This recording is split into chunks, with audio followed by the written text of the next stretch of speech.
जय दुर्गा माँ।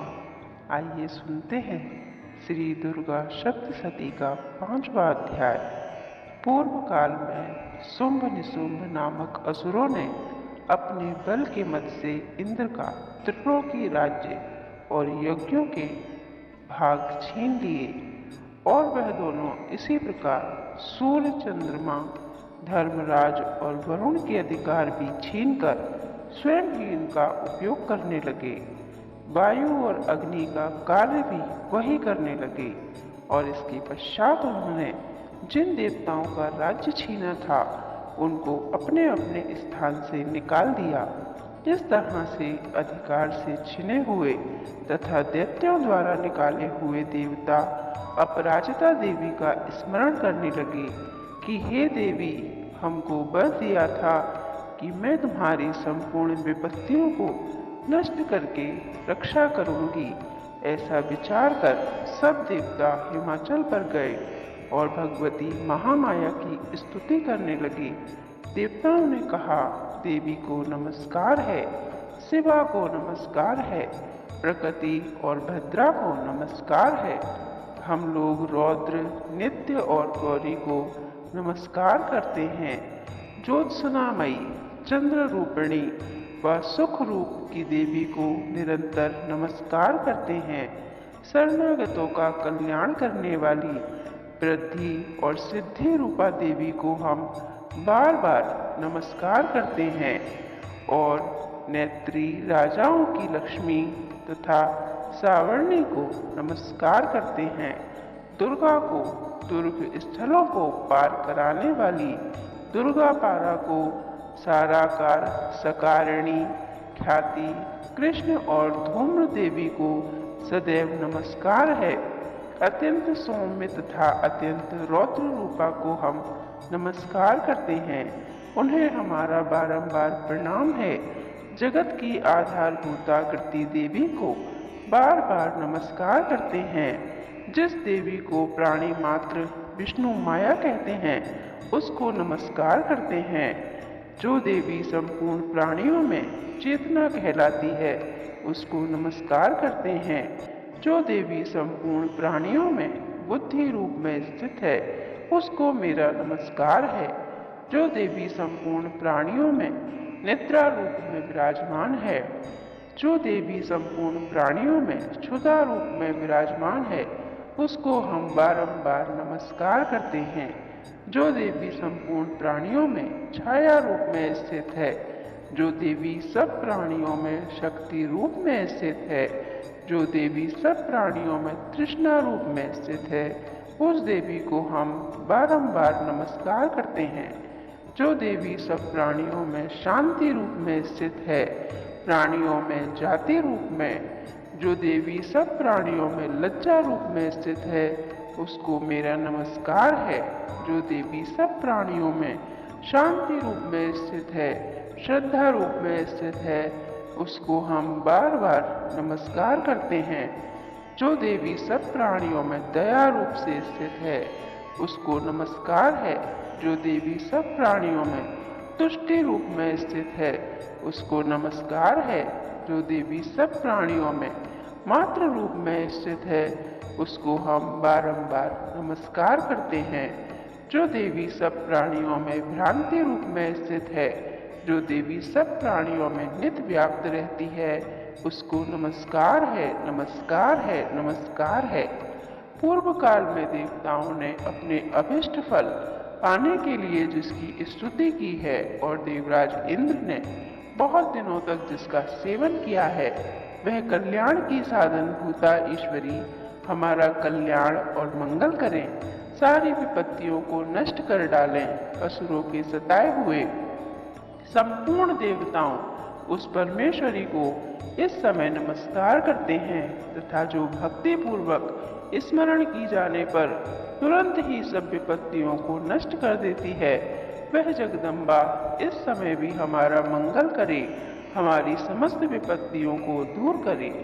महर्षि मेधा ने कहा, हे राजन, इस प्रकार सब देवता स्तुति कर रहे थे तो उसी समय पार्वती देवी गंगा स्नान करने के लिए आई। तब उनके शरीर से प्रकट होकर शिवा देवी बोली, शुंभ दैत्य के द्वारा स्वर्ग से निकाले हुए और निशुंभ से हारे हुए यह देवता मेरी स्तुति कर रहे हैं। पार्वती के शरीर से अंबिका निकली थी, इसलिए उसको संपूर्ण लोक में कौशिकी कहते हैं। कौशिकी के प्रकट होने के पश्चात पार्वती देवी के शरीर का रंग काला हो गया और वह हिमाचल पर रहने वाली कालिका देवी के नाम से प्रसिद्ध हुई। फिर शुंभ और निशुंभ के दूत चंडमुंड वहां आए और उन्होंने परम मनोहर रूप वाली अंबिका देवी को देखा। फिर वह शुंभ के पास जाकर बोले, महाराज, एक अत्यंत सुंदर स्त्री हिमाचल को प्रकाशित कर रही है। वैसा रंग रूप आज तक हमने किसी स्त्री का नहीं देखा। हे असुरेश्वर, आप यह पता लगाएं कि वह कौन है और उसका ग्रहण कर लें। वह स्त्रियों में रत्न है। वह अपनी कांति से दसों दिशाओं को प्रकाशित करती हुई वहां स्थित है, इसलिए आपको उसको देखना उचित है। हे प्रभु, तीनों लोक के हाथी, घोड़े, मणि इत्यादि जितने भी रत्न हैं, वह सब इस समय आपके घर में शोभायमान हैं। हाथियों में रत्न रूप में ऐरावत हाथी और उच्च स्ववा नामक घोड़ा जो आप इंद्र से ले आए हैं, हंसों द्वारा जुता हुआ विमान जो कि ब्रह्मा जी के पास था, अब वह भी आपके पास है। और यह महापद्म नामक खजाना आपने कुबेर से छीना है। समुद्र ने आपके सदा खिले हुए फूलों की किंजली करी नामक माला दी है। वरुण का कंचन की वर्षा करने वाला छत्र आपके पास है। रथों में श्रेष्ठ प्रजापतिक रथ भी आपके पास ही है। हे दैत्य, मृत्यु से उत्तराकंदिक नामक शक्ति भी आपने छीन लिए हैं और वरुण का पाश भी आपके भ्राता निशुंभ के पास है और समुद्र से पैदा होने वाले सब प्रकार के रत्न भी आपके भ्राता निशुंभ के पास अधिकार में हैं और जो अग्नि में न जल सके ऐसे 2 वस्त्र भी अग्निदेव ने आपको दिए हैं। हे दैत्यराज, इस प्रकार सारी रत्न रूपे वस्तुएं आप संग्रह कर चुके हैं, तो फिर कल्याणमयी स्त्रियों में रत्न रूप अनुपम स्त्री को आप क्यों नहीं ग्रहण करते? महर्षि मेधा बोले, चंडमुंड का यह वचन सुनकर शुंभ ने विचारा कि सुग्रीव को अपना दूत बनाकर देवी के पास भेजा जाए। प्रथम उसको सब कुछ समझा दिया और कहा कि वहां जाकर तुम उसको अच्छी तरह से समझाना और ऐसा उपाय करना जिससे वह प्रसन्न होकर तुरंत मेरे पास चली आए। भली प्रकार से समझा कर कहना। दूत सुग्रीव पर्वत के उस रमणीय भाग में पहुंचा जहां देवी विराजमान थी। दूत ने देवी को प्रणाम कर कहा, देवी, दैत्यराज शुंभ जो इस समय तीनों लोकों के स्वामी हैं, मैं उनका दूत हूँ। संपूर्ण देवता उसकी आज्ञा एक स्वर में मानते हैं। अब जो कुछ मैं आपसे कहने जा रहा हूँ वह सुनो। उसने कहा, इस समय संपूर्ण त्रिलोकी मेरे वश में है और संपूर्ण यज्ञों के भाग को पृथक पृथक मैं लेता हूँ। तीनों लोकों में जितने श्रेष्ठ रत्न हैं वह सब मेरे पास हैं। देवराज इंद्र का वाहन ऐरावत भी मेरे पास है जो मैंने उनसे छीन लिया है।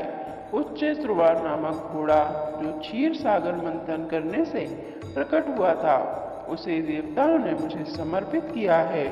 हे सुंदरी, इसके अतिरिक्त जो भी रत्न भूषण पदार्थ देवताओं के पास थे वे सब मेरे पास हैं। हे देवी, मैं तुम्हें संसार की स्त्रियों में रत्न मानता हूँ, क्योंकि रत्नों का उपभोग करने वाला भी मैं ही हूँ। हे चंचल कटाक्षों वाली सुंदरी, अब यह मैं तुझ पर छोड़ता हूँ कि तू मेरे भाई महापराक्रमी निशुंभ की सेवा में आ जाए। यदि तू मुझे वरेगी तो तुझे अतुल महान ऐश्वर्य की प्राप्ति होगी। अतः तुम अपनी बुद्धि से यह विचार कर मेरे पास चली आओ। महर्षि मेधा बोले, दूत के ऐसा कहने पर संपूर्ण जगत का कल्याण करने वाली भगवती दुर्गा मन ही मन मुस्कुराई और इस प्रकार कहने लगी, हे दूत, तू जो कह रहा है वह सत्य है और इसमें किंचित मात्र भी झूठ नहीं है। शुंभ इस समय तीनों लोक का स्वामी है और निशुंभ भी उसी की तरह पराक्रमी है, किंतु इसके संबंध में मैं जो प्रतिज्ञा कर चुकी हूँ उसे कैसे झुठला सकती हूँ। अतः मैंने जो प्रतिज्ञा की है उसे सुनो। जो मुझे युद्ध में जीत लेगा और मेरे अभिमान को खंडित करेगा तथा बल से मेरे समान होगा, वही मेरा स्वामी होगा। इसलिए शुंभ अथवा महापराक्रमी निशुंभ यहाँ आवे और युद्ध में जीतकर मुझसे विवाह कर ले। इसमें भला देर की क्या आवश्यकता है। दूत ने कहा, हे देवी, तुम अभिमान से भरी हुई हो, मेरे सामने तुम ऐसी बात ना करो। त्रिलोकी में मुझे तो ऐसा कोई दिखाई नहीं देता जो शुंभ और निशुंभ के सामने ठहर सके। हे देवी, जब अन्य देवताओं में से कोई शुंभ और निशुंभ के सामने युद्ध में ठहर नहीं सका, तो फिर तुम जैसी स्त्री उनके सामने रणभूमि में क्या ठहरेगी। जिन शुंभ आदि असुरों के सामने इंद्र आदि देवता नहीं ठहर सके, तो फिर तुम अकेली स्त्री उनके सामने कैसे ठहर सकोगी। अतः तुम मेरा कहना मानकर उनके पास चली जाओ, नहीं तो जब वह तुम्हें केश पकड़कर घसीटते हुए ले जाएंगे तो तुम्हारा गौरव नष्ट हो जाएगा। इसलिए मेरी बात मान लो। देवी ने कहा, जो कुछ तुमने कहा ठीक है। शुंभ और निशुंभ बड़े बलवान हैं, लेकिन मैं क्या कर सकती हूँ, क्योंकि मैं बिना विचारे प्रतिज्ञा कर चुकी हूँ। इसलिए तुम जाओ और मैंने जो कहा है वह सब आदर पूर्वक असुरेंद्र से कह दो। इसके पश्चात वह जो उचित समझे। इस प्रकार श्री दुर्गा सप्तशती का 5वां अध्याय समाप्त होता है। जय दुर्गा माँ।